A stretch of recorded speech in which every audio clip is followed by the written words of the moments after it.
कर लूँ।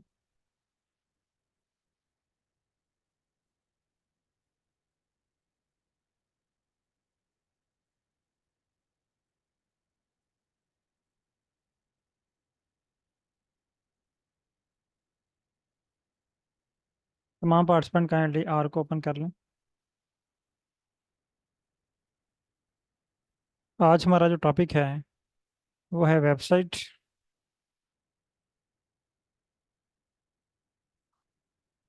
Plus AI plus R, यानी तीनों टूल्स को हम इकट्ठा यूज़ करेंगे डाटा एनालिसिस के हवाले से। ये भी मैं आपको गाइड करूंगा, उसके बाद फिर मैं आपको टास्क दूंगा, आपने वो टास्क कंप्लीट करना है।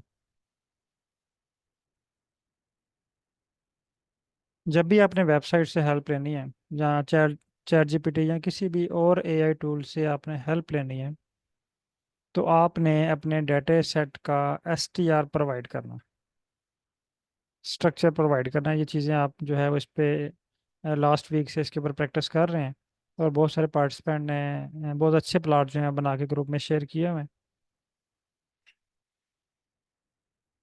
तमाम participant kindly Google Chrome open करें और गूगल में आप टाइप करें विजुअलाइजेशन ऑफ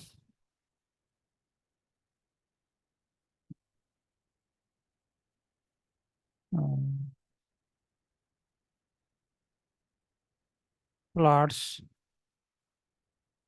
इन आर, यानी सिंपल लिख लें कोई भी प्लाट्स को आर में आप कैसे विजुअलाइज करते हैं। एक तो ये चीज़ मैं आपको रिपीट करना चाहूँगा, और दूसरा हम कुछ डेटा सेट की अरेंजमेंट के हवाले से डिस्कस करेंगे आज की क्लास में। जो पहला जो फर्स्ट 30 मिनट है, इसमें हम ये छोटा सा टास्क कंप्लीट करेंगे। उसके बाद जो लास्ट हमारे पास 30 मिनट्स बचेंगे, उसमें हम डाटा अरेंजमेंट के हवाले से डिस्कस करेंगे कि हमने डाटा कैसे अरेंज करना, या हमें कैसे पता चलेगा कि हमने अपनी फाइल को इस एनालिसिस के लिए किस तरह अरेंज कर। तो कोई भी एक वेबसाइट आप एक्सप्लोर कर लें, मसलन मेरे पास ये एक वेबसाइट है, मैं ये ओपन कर लेता हूँ। अब यहाँ पे देखें जी जी प्लाट 2 को यहाँ पे यूज़ किया गया है, और नीचे उसके प्लाट्स दिए हुए हैं, और ये प्लाट्स तकरीबन आप लोगों ने ड्रा किए हुए हैं, और हर प्लाट का कोड भी साथ जो है वो दिया हुआ है। फॉर एग्जांपल मैं ये वाला कोड ओपन करता हूँ।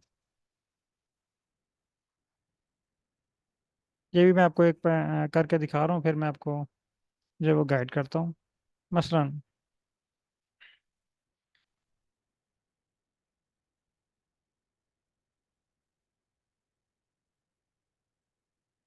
ये एक प्लाट का कोड दिया हुआ है, ठीक है।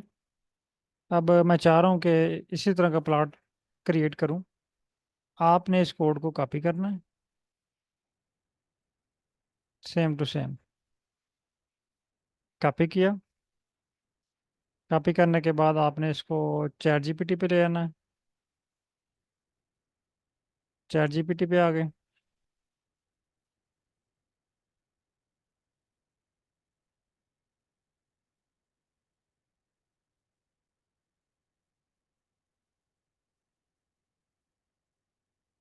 यहाँ पे आपने इस कोड को पेस्ट कर देना, और यहाँ पे आपने एक वर्ड या एक लाइन लिखनी है, I need similar analysis. I need similar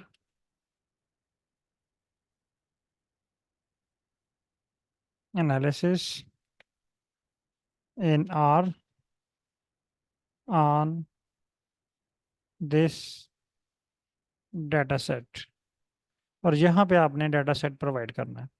अब डाटा सेट के लिए आपने आर पे आना है, आपने डाटा का एसटीआर करना है, एसटीआर फाइकस, और इसको सर्च करना है, सॉरी इसको रन करना है। ये आपके पास एसटीआर आ गया है, ये आपने डाटा प्रोवाइड कर देना, और यहाँ पे आपने पेस्ट किया और इसको रन किया।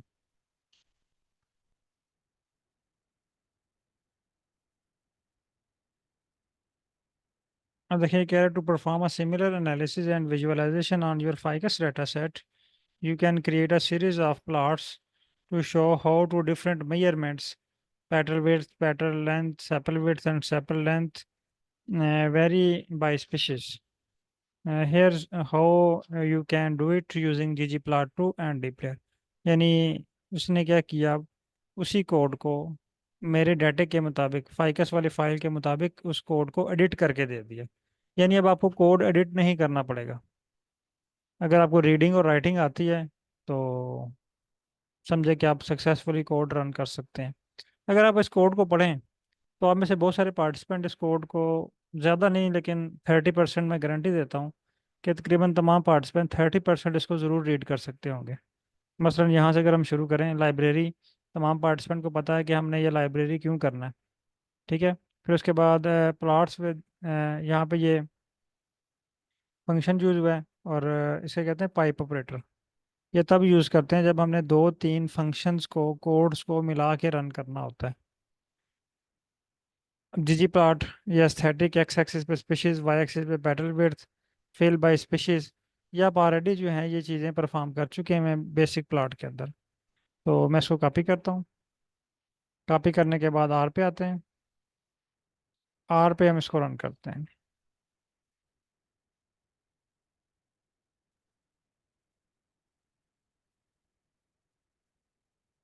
अब ये मुझे कह रहा है could not find the function scale fill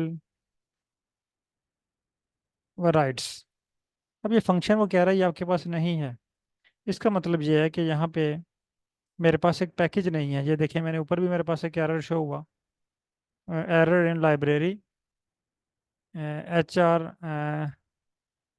BR themes, harbor themes, there is no package called harbor theme। इसलिए मेरे पास ये एरर आया कि आपके पास ये स्केल भी नहीं है।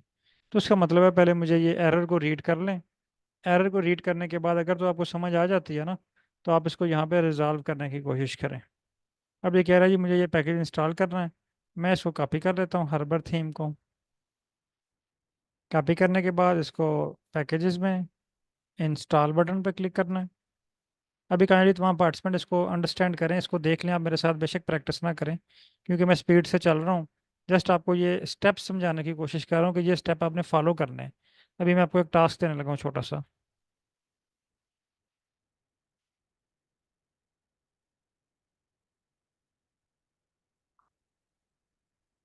ओके, मेरे पास ये इंस्टॉल हो गया। मैं दोबारा इसको लाइब्रेरी करता हूँ। हर्बर भी हो गया और वराइट्स भी हो गया। अब देखिए मेरे पास ये जो है ना वो सक्सेसफुली रन हो चुका है एक प्लॉट। ये दूसरा, ये सेपल लेंथ के लिए। ठीक है। तो यहाँ पे देखें पेटल लेंथ, पेटल विड्थ, ये सारे मैं ग्रुप में शेयर कर रहा हूँ। अब इसने क्या किया, मुझे जो प्लॉट्स थे वेबसाइट के ऊपर, इसने मुझे उस तरह का प्लॉट जो है वो क्रिएट करके दे दिया।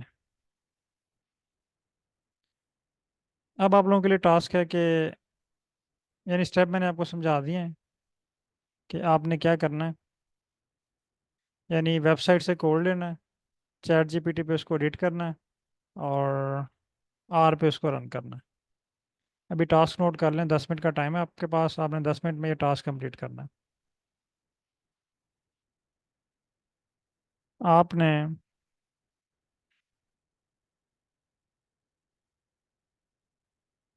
पीसी, सॉरी, के मीन क्लस्टरिंग, के मीन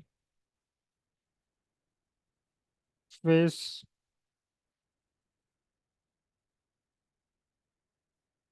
क्लस्टर प्लॉट, ये प्लॉट आपने क्रिएट करना है। और ये प्लॉट मैं आपको दिखा भी देता हूँ किस तरह का है। अगर आप इसको कॉपी करें, आप गूगल पे आएँ और यहाँ पे इसको पेस्ट करें गूगल पे।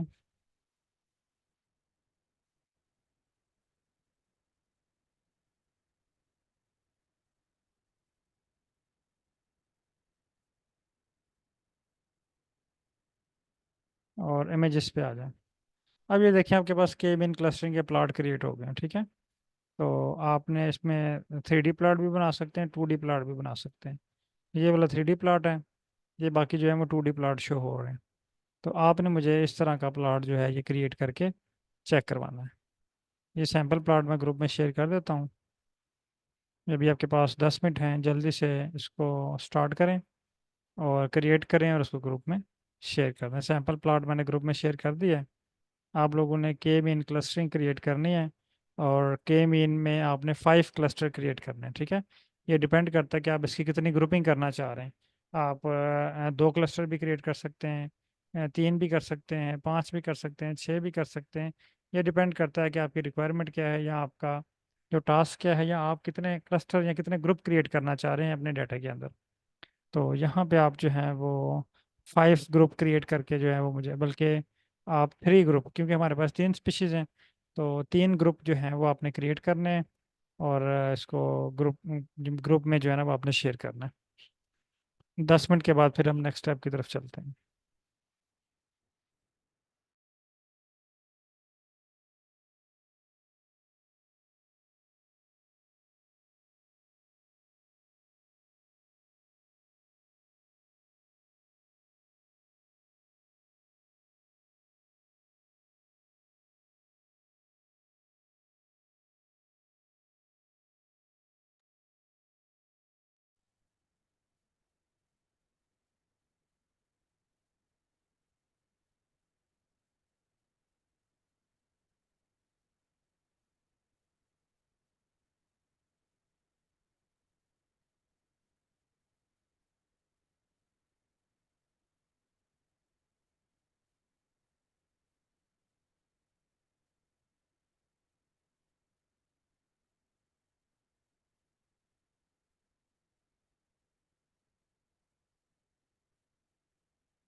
अच्छा, कुछ पार्टिसिपेंट ने ये प्लॉट बना के शेयर किया है ग्रुप में। 3 ग्रुपिंग बनी है इसकी क्लस्टर की बेस के ऊपर, 1, 2 and 3, S1, S2 and S3। इसी तरह एक और पार्टिसिपेंट के पास से क्रिएट हुआ है इम्तियाज़ साहब से। इम्तियाज़ साहब ने ये क्रिएट किया हुआ है, इनके पास भी जो है वो 3 ग्रुपिंग बनी है, ठीक है। तो अभी 2 पार्टिसिपेंट ने जस्ट ये क्रिएट किया है। एक मुबशर साहब ने क्रिएट किया है, इनके पास भी ग्रुपिंग क्रिएट हुई है, लेकिन उन्होंने 5 जो है वो ग्रुपिंग क्रिएट की हुई है, 5 ग्रुप क्रिएट किए हैं। 3 पार्टिसिपेंट ने जो है ना ये अभी तक ये टास्क कंप्लीट किया है। और मैंने भी ये कोड जनरेट करने के लिए मैसेज भेजा हुआ है, देखते हैं ये क्या करता है। ये मेरे पास कोड जनरेट हो गया है, मैं इसको रन करने की कोशिश करता हूँ। अगर मुझे कोई टूल इंस्टॉल ना करना पड़ा।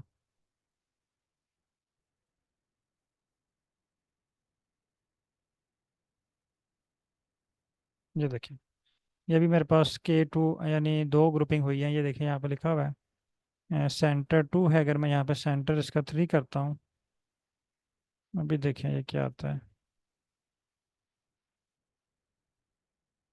हाँ, अभी 3 ग्रुप क्रिएट हो गए हैं इसके, ठीक है। तो ये मैंने सिंपल जो है वो कोड किया, गिटहब की वेबसाइट से कोड लिया, चैट जीपीटी को बताया, और उसने मुझे ये कोड जो है वो एडिट करके प्रोवाइड कर दिया। ये देखिए जस्ट आपके सामने ये भी मैंने कोड कॉपी किया है ये इस वेबसाइट से। ये देखिए ये वाला सेम टू सेम इसने प्लॉट मुझे ड्रा करके दे दिया। इसी तरह अगर आप ये वाला ड्रा करना चाह रहे हैं तो आप ये वाले कोड यूज़ कर सकते हैं, ये नीचे दिए हुए हैं। यानी पहले 2 ग्रुप, फिर 3 ग्रुप, फिर 4 ग्रुप, फिर 5 ग्रुप, और फिर इनको कंबाइन कर दिया गया। अभी मेरे पास 2 ग्रुप क्रिएट हुए थे, अगर मैंने K2 लिखा है तो मैं K3 करूँगा तो 3 ग्रुप क्रिएट हो जाएंगे, K4 करूँगा तो 4 ग्रुप क्रिएट होंगे, और K5 करूँगा तो 5 ग्रुप, 6 करेंगे तो 6 ग्रुप क्रिएट हो जाएंगे। तो ये डिपेंड करता है कि आप कितने जो है वो अपने डाटा में ग्रुप क्रिएट करना चाह रहे हैं। ओके, होप कि आप लोग अब ये डन कर लेंगे स्टेप को। यानी ये स्टेप समझाने का मकसद आपको जो है के मीन क्लस्टरिंग परफॉर्म नहीं करवाना, बल्कि ये मल्टीपर्पस है, मल्टीटास्क है। यानी हमने एक स्टेप को रिवाइज किया है, स्टेप को फॉलो करते हुए कोई भी एनालिसिस आपके सामने आए, आपने पहले उसको गूगल से सर्च करना है, उसका कोड आइडेंटिफाई करना है, कोड फाइंड करना है जो आप एनालिसिस करना चाह रहे हैं, उस कोड को कॉपी करना है, चैट जीपीटी को प्रोवाइड करना है, अपना डाटा चैट जीपीटी को प्रोवाइड कर दें और उसे कहें कि मुझे एडिट करके दे दो। वो आपको तमाम डाटा जो है वो एडिट करके दे देगा। ये एडिटिंग की स्किल के ऊपर मैंने आपको 1 या 2 दिन लगवाए थे, होप कि वो भी आपको 20-30% वो आती है। लेकिन अगर आप खुद से एडिटिंग करेंगे तो आप कम से कम, अगर आपको फुल आप 100% एक्सपर्ट हैं एडिटिंग में, फिर भी आपका आधा घंटा घंटा जो है वो ज़ाया होगा। तो चैट जीपीटी देखें, जस्ट आपको कुछ ही सेकंड में वो तमाम कोड जो हैं वो आपको जनरेट करके एडिट करके आपके सामने रख देते हैं। आपने जस्ट उस कोड को रन करना है और वो आपको आपके डाटे के ऊपर एनालिसिस जो है वो परफॉर्म करके देता है। ओके, अब आते हैं हम नेक्स्ट क्वेश्चन की तरफ। How to arrange data set.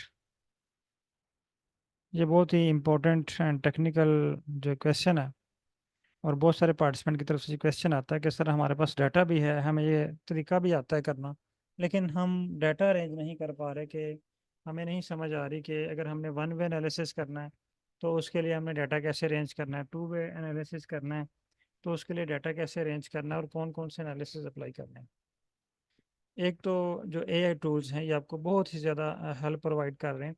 Even कि आप इससे अपने डाटा के ऊपर ये भी पूछ सकते हैं कि आपके डाटा के ऊपर पॉसिबल स्टैटिस्टिकल एनालिसिस कौन से परफॉर्म हो सकते हैं। आप उसको अपने रिसर्च ऑब्जेक्टिव्स बताएं चैट जीपीटी को, उसको बताएं कि ये मेरे रिसर्च ऑब्जेक्टिव्स हैं, इन ऑब्जेक्टिव्स के मुताबिक मैं स्टैटिस्टिकल एनालिसिस परफॉर्म करना चाह रहा हूँ, तो मुझे सुजेस्ट करो कि मैं इसके ऊपर कौन से एनालिसिस परफॉर्म करूँ। तो ये आपको एनालिसिस भी परफॉर्म करेगा, उसके साथ रीज़न भी बताएगा कि ये एनालिसिस वो क्यों सुजेस्ट कर रहा है आपको, और वो एनालिसिस आपकी कौन सी रिक्वायरमेंट फुल कर रहा है। बहरहाल वो आप इस पे प्रैक्टिस कर लीजिएगा, वो अभी इतना मुश्किल नहीं है। अब आप लोगों को बहुत सारी चीज़ें जो हैं वो अंडरस्टैंड हो गई हैं कि ये जो है वो एआई टूल्स और आर कैसे वर्क करता है। अब आते हैं डाटा अरेंजमेंट के हवाले से। डाटा अरेंजमेंट के हवाले से मैं यहाँ पे एक वर्ड लिखता हूँ, डाटा, या सॉरी,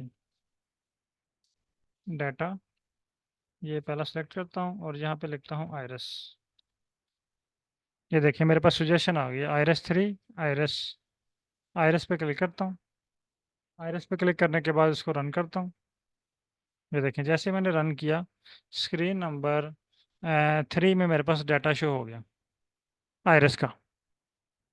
अगर मैं इस पर क्लिक करता हूँ तो यहाँ पे शो हो रहा है। ये सेम टू सेम वही डाटा है जो मैंने यूज़ किया हुआ है फाइकस में। ये देखें, मैंने सिर्फ फाइल का नाम चेंज किया हुआ है। ये देखें, वही डाटा है, 2 0.2 लास्ट पे 5.1 है। इस पे भी लास्ट पे जो है 5.1 है। ये देखें, वही डाटा है, मैंने सिर्फ इसके कुछ पैरामीटर्स के नाम चेंज किए हैं। स्पीशीज के लिए S1 S2 S3 कर दिए। अब ये फाइल कहाँ से आई? क्या ये मेरे पास पीसी में है? आप लोग भी ये टाइप करें स्क्रीन नंबर 1 पे डाटा, और डाटा में आप आइरिस लिखें और इसको रन करें। और देखिए आपके पास स्क्रीन नंबर 3 में आइरिस का डाटा शो हुआ है। काइंडली तमाम पार्टिसिपेंट ये स्टेप रन करें और चैट में मुझे रिप्लाई करें कि आपने ये सक्सेसफुली डन कर लिया है। आपके पास जो है वो स्क्रीन नंबर 3 में आइरिस का डाटा शो हो रहा है।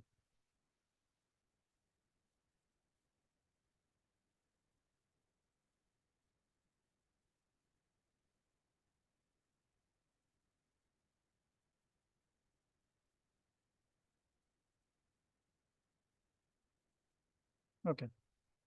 अच्छा, अब यहाँ पे एक जो मज़े की बात है वो ये है कि आर के अंदर हर एनालिसिस के लिए एक सैम्पल डाटा सेट है, एक फॉर्मेट डाटा सेट है, एक डमी डाटा सेट है, जिसको देख के आप अपना डाटा सेट अरेंज कर लेंगे।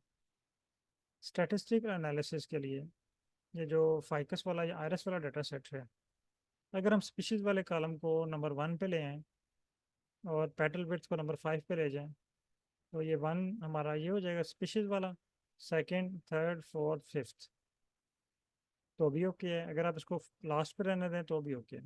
तो आर के अंदर बहुत सारे सैम्पल डाटा सेट पड़े हुए हैं और हर एनालिसिस के लिए पड़े हुए हैं। लेकिन ये जो आयरस वाला डाटा सेट है, ये 90% एनालिसिस के लिए इसी तरह हमने डाटा अरेंज करना है। ठीक है। अगर आपके पास इकोनॉमिक्स का डाटा है तो आप उसकी जो प्रॉपर्टीज़ हैं या ट्रेड्स हैं वो यहाँ पे लिख लेंगे, मार्केट्स वैल्यू। और जो आपके पास सिटीज़ के नेम हैं, ईयर्स हैं, जो भी डाटा है आपके पास वो कैटेगोरिकल, वो आप यहाँ पे लिख लेंगे कैटेगरीज। यहाँ पे आपके पास जो है वो वेरिएबल्स या ट्रेड्स आ जाएंगे। सेम टू सेम तमाम तरह का जो डाटा है वो आपने इसी तरह अरेंज करना है।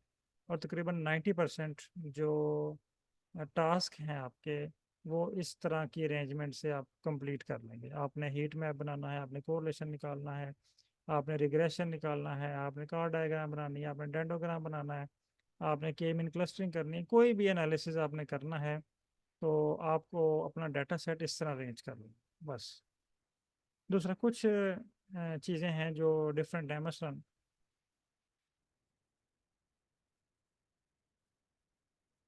यहाँ पे एक और चीज़ मैं आपको बता दूं कि अगर आपके पास इस तरह डाटा सेट अरेंज है, जब आप प्लॉट क्रिएट करते हैं तो आप जब मल्टीपल वेरिएबल के लिए प्लॉट क्रिएट करते हैं तो आपको डाटा थोड़ा सा मॉडिफाई करना पड़ता है।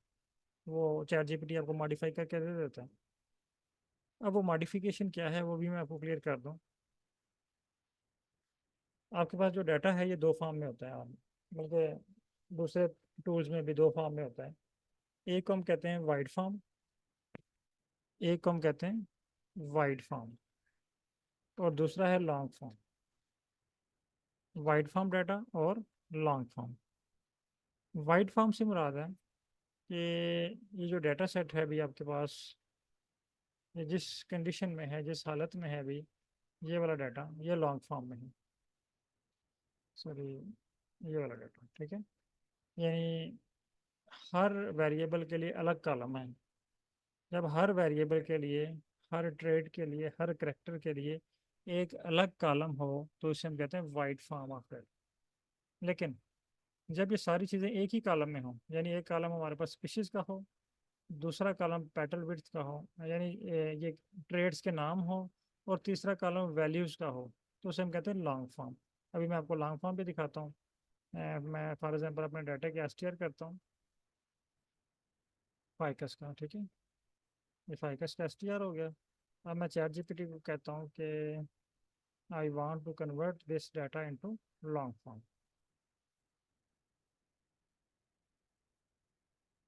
I want to convert this data into long form. यानी ये मैंने इसको बता दिया कि मैं इसको लॉन्ग फॉर्म में कन्वर्ट करना चाह रहा हूँ और इसको सेंड करता हूँ।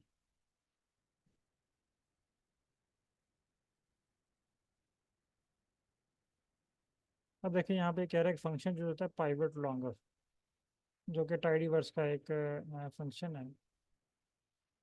अब इसने जो है ना लॉन्ग फॉर्म में कन्वर्ट करके इसके ऊपर क्लस्टरिंग अप्लाई कर दिया, बट मुझे लॉन्ग फॉर्म चाहिए। मैं सिर्फ इतना कोड कॉपी करता हूँ जो लॉन्ग फॉर्म के लिए। इसको कॉपी किया, आर पे आए, यहाँ पे इसको रन कर देते हैं। अब देखिए मेरे पास एक फाइल क्रिएट हो गई है, ये फाइकस लॉन्ग के नाम से। मैं अगर इसको रन करता हूँ तो भी ये नहीं रन हुआ अभी।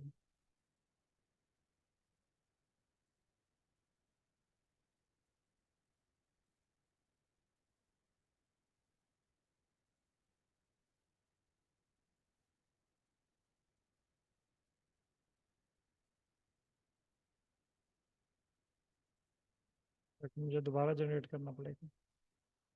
मैं एसटीआर कॉपी करता हूँ, दोबारा न्यू चैट ओपन कर लेते हैं और यहाँ पे मैं डिमांड करता हूँ कि I need long form of this data in are.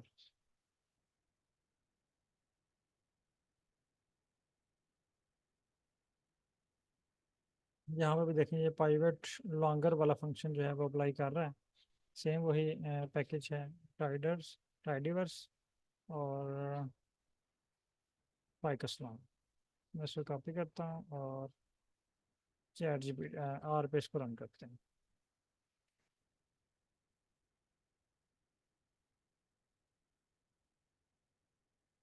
हाँ, अब देखिए मेरे पास यहाँ पे एक फाइल क्रिएट हो गई है फाइकस लॉन्ग के नाम से।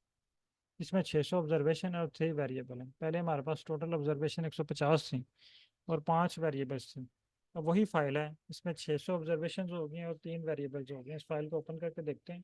हाँ, ये देखें, ये स्पीशीज़ का एक अलग से कॉलम, ये पहले ही हमारे पास अलग से था। मेजरमेंट्स, यहाँ पे अगर आप ट्रेड करना चाह रहे हैं तो आप ट्रेड कर सकते हैं। आप पैरामीटर करना चाह रहे हैं पैरामीटर कर सकते हैं। आप यहाँ पे आएँ फाइल पे, यहाँ पे ये मेजरमेंट्स लिखा हुआ है, इसको आप रिप्लेस कर दें। यहाँ पे आप लिख दें ट्रेड्स, ट्रेड्स। अगेन इसको रन करें। अब देखें यहाँ पे आपके पास ये ट्रेड्स के नाम से चेंजिंग आ गई है। अब ये जो फॉर्म आपको शो हो रही है इस फॉर्म को हम कहते हैं long form of data. Values एक साइड में आ गई हैं, तमाम ट्रेड्स एक अलग कॉलम बन गए, ठीक है। अब जब मल्टीपल वेरिएबल के लिए आप प्लॉट बनाते हैं, ग्राफ बनाते हैं सिंपल, तो मोस्टली आप लॉन्ग फॉर्म को यूज़ करते हैं। अगर आप चैट जीपीटी से जनरेट करते हैं, चैट जीपीटी आपके डाटा को पहले लॉन्ग फॉर्म में कन्वर्ट करता है, फिर जो है वो आपको इसके ऊपर जो है वो मल्टीपल वेरिएबल के लिए प्लॉट क्रिएट करके देते हैं। अच्छा, अभी यहाँ पे क्वेश्चन आ जाता है वन वे नोवा, ठीक है। एक पार्टिसिपेंट पूछते हैं जी सर वन वे नोवा करना है, तो वन वे नोवा के लिए जो है मुझे किस तरह का डाटा सेट चाहिए। Actually one way, two way, three way ANOVA में डिफरेंस क्या है। वन वे अनोवा में हमारे पास एक फैक्टर होता है। फैक्टर क्या है, जिसका आप इफेक्ट चेक करना चाह रहे हैं। मसलन मैं यहाँ पे स्पीशीज़ का इफेक्ट चेक करना चाह रहा हूँ, तो ये स्पीशीज़ मेरे पास क्या होगी, एक फैक्टर। अगर मैं यहाँ पे एक और कॉलम ऐड कर लेता हूँ, जिसका नाम मैं रख देता हूँ ट्रीटमेंट, या इस पे रख देते हैं डेज या सीज़न, या टेम्परेचर का अगर आप इफेक्ट चेक करना चाह रहे हैं तो टेम्परेचर रख देते हैं। तो ये दो वेरिएबल हो जाएंगे। फिर यहाँ पे टू वे एनोवा अप्लाई होगा। तीन वेरिएबल हो जाएंगे तो थ्री वे एनोवा। अगर तीन से ज़्यादा हैं तो उसे हम कहते हैं एम अनोवा, मल्टीपल अनोवा। अब वन वे नोवा के लिए फाइल कैसे अरेंज करनी है, टू वे अनोवा के लिए कैसे अरेंज करनी है, थ्री वे नोवा के लिए कैसे अरेंज करनी है। तो ये क्वेश्चन है। आप चैट जीपीटी ओपन करें, यहाँ पे आपने क्वेश्चन पूछना है किसी भी एनालिसिस के लिए। मसलन आप पूछें आई नीड टू वे नोवा, ठीक है। वन वे नोवा के लिए तो सिंपल है, जिस तरह हमारे पास फाइकस की फाइल है ना, उसी तरह two way ANOVA is there any, ये लफ्ज़ आपने लिखना है built in file, built in data set, ये लाजमी लिखना है। बिल्ट इन डाटा सेट का मतलब है कि आर के अंदर या आर के कुछ पैकेजेस में, यानी आपको स्टार्ट में मैंने बताया था कि आर में दो तरह के पैकेजेस होते हैं। एक को हम कहते हैं बेसिक पैकेजेस, एक को हम कहते हैं रिक्वायर्ड पैकेजेस। जो बेसिक पैकेज होते हैं ना, उनमें भी डाटा, हर पैकेज के साथ उसका सैम्पल डाटा सेट ज़रूर होता है। इसी तरह जो हम इंस्टॉल करते हैं उनके साथ भी जो है वो सैम्पल डाटा सेट ज़रूर होता है। तो मैं से कहता हूँ, पूछता हूँ कि I need two way ANOVA, is there any built in data set in R for practice. ये लाइन आपने लाजमी लिखनी है, आपने इसको बताना है कि मैं प्रैक्टिस करना चाह रहा हूँ। तो आर में कोई सैम्पल डाटा सेट है, और इसको सेंड करें मैसेज।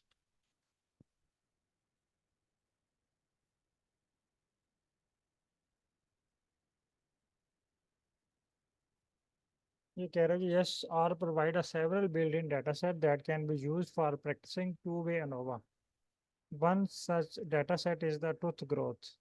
ठीक है, ये उसने एक एग्जांपल दिया है ट्रूथ ग्रोथ की ना। तो मैं इसको कॉपी करता हूँ, ये देखिए, आपको डाटा भी दिखाता हूँ और टू वे अनोवा भी परफॉर्म करके दिखाता हूँ।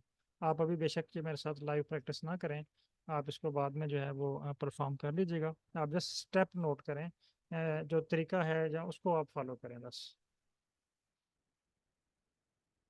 मैं यहाँ पे इसको पेस्ट कर देता हूँ। अब देखें, पहला स्टेप है टूथ ग्रोथ का डाटा। मैं इसको व्यू कर लेता हूँ पहले। ये देखें, ये डाटा आ गया। यानी एक साइड पे ये लेंस हैं, सप्लीमेंट और डोज। सप्लीमेंट में वीसी है, ठीक है, ये फिर ओजे है, दो सप्लीमेंट हैं, और डोज जो है उनकी हर सप्लीमेंट के तीन डोजेज हैं, ठीक है। यानी आप सप्लीमेंट का इफेक्ट भी चेक करना चाह रहे हैं, फिर उसके आगे परसेंटेज, यानी इतनी डोज अप्लाई की तो क्या इफेक्ट हुआ, 0.5 पे, 10 पे, 20 पे क्या इफेक्ट हुआ। तो टू वे अनोवा यहाँ पे अप्लाई होगा। तो यहाँ पे अनोवा के लिए भी इसने कोड दिया हुआ है, ये देखें, ये लेंस के ऊपर इफेक्ट चेक और चेक हो रहा है, ये इसका मतलब है इफेक्ट। यानी लेंस के ऊपर इफेक्ट कर रहे हैं चेक इसका, सप्लीमेंट का एंड डोज का। और इसको रन करते हैं, ये देखें रन हो गया, ये इसकी समरी आ गई। ये आप देखें, यहाँ पे सप्लीमेंट का भी इफेक्ट बता रहा है और डोज का भी इफेक्ट बता रहा है, यानी दोनों सिग्निफिकेंटली इफेक्ट कर रहे हैं लेंस को। नेक्स्ट है इसका प्लॉट। ये देखें, इसका इंट्रक्शन प्लॉट जो है वो क्रिएट हो गया। यानी दोनों कैसे जो है वो पैरामीटर कैसे इंटरेक्ट कर रहे हैं। ठीक है, इसी तरह अगर आप यहाँ पे टाइम सीरीज एनालिसिस करना चाह रहे हैं, कोई पार्टिसिपेंट ऐसा है जिनका ताल्लुक इकोनॉमिक्स से है या किसी और फील्ड से है जहाँ पे टाइम सीरीज एनालिसिस है, तो मैं सब कहता हूँ thanks, I need time series analysis, is there any built in data set for this in R।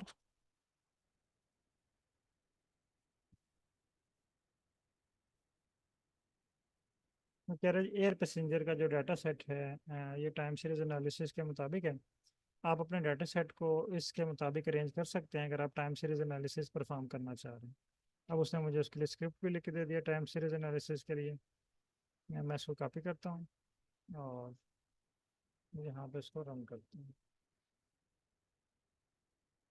ये देखिए एयर पैसेंजर का डाटा, ठीक है, कॉपी रन। ये एयर पैसेंजर की फाइल मेरे पास शो हो गई है।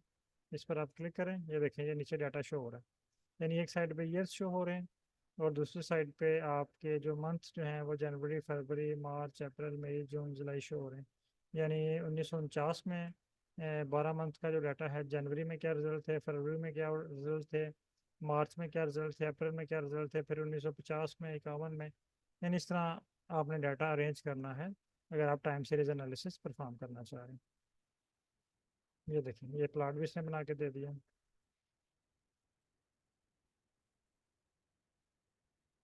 या ये फॉरकास्टिंग कर रहा है, लेकिन फॉरकास्टिंग के लिए यहाँ पे जो है ना वो मॉडल फिट नहीं हो रहा, और इसलिए यहाँ पे ये वर्क नहीं कर रहा, बल्कि यहाँ पे एक और पैकेज भी रिक्वायर्ड है फॉरकास्ट का। तो हमें पहले ये फॉरकास्ट वाला पैकेज इंस्टॉल करना पड़ेगा। ये कह रहा है लाइब्रेरी फॉरकास्ट का पैकेज यहाँ पर नहीं है, तो ये आपको फॉरकास्टिंग भी करके देगी।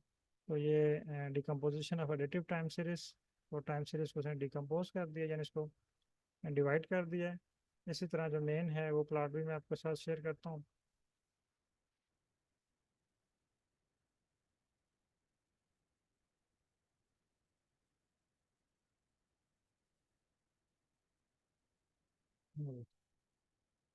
होप जहाँ तक आप लोगों को क्लियर होगा। अगर कोई क्वेश्चन है आप लोगों की तरफ से तो आप पूछ सकते हैं।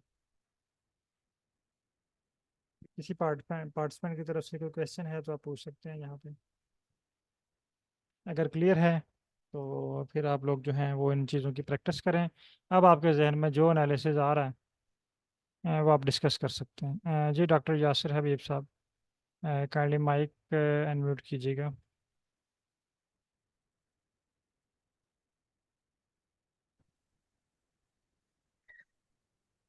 Hello sir. अस्सलाम वालेकुम सर। वालेकुम सलाम सर, क्या हाल है? ठीक है। जी ठीक ठाक, शुक्र अल्लाह का। सर आप सुनाए, ठीक है? अल्लाह पाक का बड़ा शुक्र है सर। सर ऐसे है कि अभी आपने जो सामने जो आपने ये अभी शेयर किया डेटा, ये एयर वाला, जी जी। इसमें सिर्फ इसमें ईयर्स हैं और ऊपर वो मंथ लिखे हुए हैं। जी अगर मेरे कंट्रीज ज्यादा हैं, यानी ठीक। मैं पाकिस्तान का भी ले रहा हूँ, इंडिया का भी, चाइना का भी, सबका ले रहा हूँ, तो फिर कैसे अरेंजमेंट होगी? एक मिनट, मुझे ये डाटा शो करने दीजिए। Sure sure.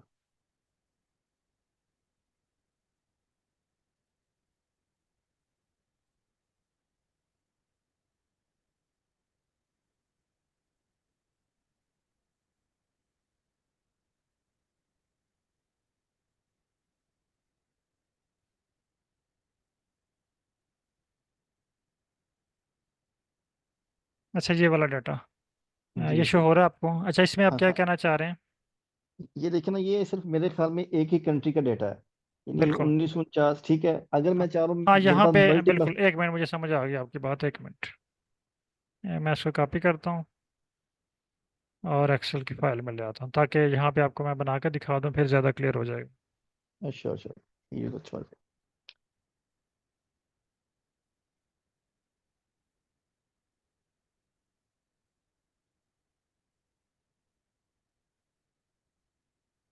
अच्छा, ये मैंने पेस्ट कर दिया। अब यहाँ पे आप चाह रहे हैं कि एक कॉलम और ऐड करें।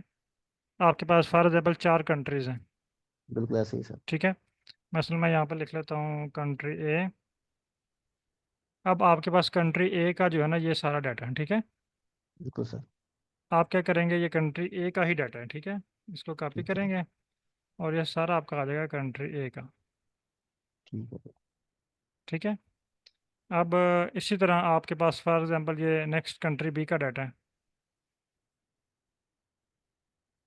इसको पेस्ट यहाँ पे कंट्री बी आ जाएगा। सही सही सही सही। यानी हम इन्हें एक अब कोड आपके पास अलॉट कर सिर्फ देंगे। 2 फैक्टर हो जाएंगे ना। पहले आपके पास एक फैक्टर था, बिल्कुल ऐसे ही। अब आपके पास 2 फैक्टर बन गए, ठीक है? दो। अब आपके सही दोनों है। फैक्टर का इफेक्ट चेक होगा, कंट्री ए का क्या इफेक्ट था और 1949 में क्या इफेक्ट हुआ। सही सही सही। एक साइड पे आपके ग्राफ का कंट्री ए एक्स एक्सिस पे आ जाएगा, और वाई एक्सिस पे आपके एक साइड पे आ जाएगा ईयर्स, और दूसरी साइड पे आपका जनवरी, फरवरी, मार्च, अप्रैल आ जाएगा। चलो ठीक है। ठीक है, इसी तरह आप यहाँ पे कंट्री 3 का डाटा ऐड कर लेंगे, कंट्री 4 का। अगर आपके पास कोई सीज़न भी हैं, यानी 1949 में गर्मियों का सीज़न था, सर्दियों का सीज़न था, वो भी आप इसमें ऐड कर सकते हैं। फिर आपके सही 3 सही। फैक्टर्स हो जाएंगे। ठीक ठीक ठीक। Okay. Thank you sir, thank you so okay. Much. Okay, तमाम पार्टिसिपेंट आप जो हैं वो काइंडली बहुत सारे एनालिसिस आप खुद से आप परफॉर्म कर सकते हैं। अब आप कोशिश करें आपके रिसर्च से रिलेटेड जो एनालिसिस हैं वो उसके ऊपर वर्क करें, पेपर्स पे देखें जो एनालिसिस हुए हैं उनको आप टास्क बना लें कि मैंने ये एनालिसिस आर के ऊपर किसी रॉ डाटा के ऊपर परफॉर्म करके देखना है, क्या ये मैं कर सकता हूँ या नहीं। जब भी आप कोई प्लाट देखेंगे तो उसका आर का तो उसका स्क्रिप्ट ज़रूर होगा साथ। तो वो अपने स्क्रिप्ट को कॉपी करना है, चैट जीपीटी को प्रोवाइड करना है, उसको एडिट करना है और उसको रन करें। हो होपफुली जो है वो आपका आपके डाटा के ऊपर वो एनालिसिस परफॉर्म हो जाए। ओके, बहुत शुक्रिया तमाम पार्टिसिपेंट का। अल्लाह हाफिज़।